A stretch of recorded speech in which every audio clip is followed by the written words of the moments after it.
Sud Radio Conseil de famille. C'est l'heure de retrouver Conseil de famille. Bonsoir Stéphane Moller. Bonsoir Philippe David. Stéphane, vous êtes associé au sein du cabinet VIA. On se retrouve chaque soir pour parler finances, immobilier, droit de la famille, gestion de patrimoine.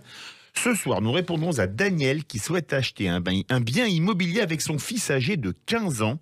Quels conseils pourriez-vous lui donner ? Alors commençons par rappeler ce qu'est un mineur.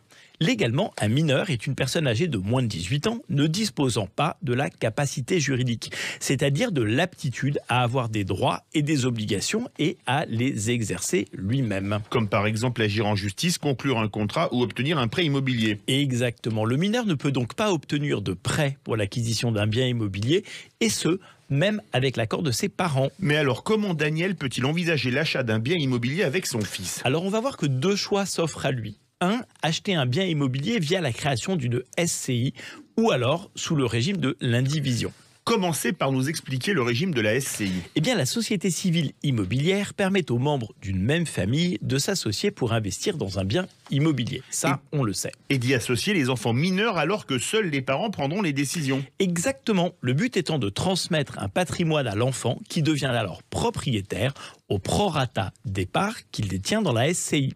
Dans ce cadre, la SCI peut-elle contracter un crédit immobilier ?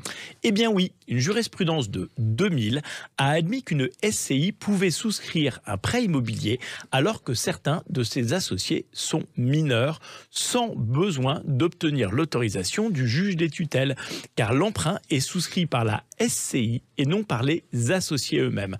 Cependant, je recommande d'inclure une clause de renonciation dans les statuts de la SCI qui doit être acceptée par l'organisme emprunteur. C'est-à-dire ? Eh bien, cette clause permet de limiter la responsabilité des associés mineurs à hauteur de leurs apports. Quels sont les avantages et inconvénients de la SCI ? Eh bien, tout d'abord, la SCI permet aux parents de conserver la mainmise sur la gestion du bien immobilier.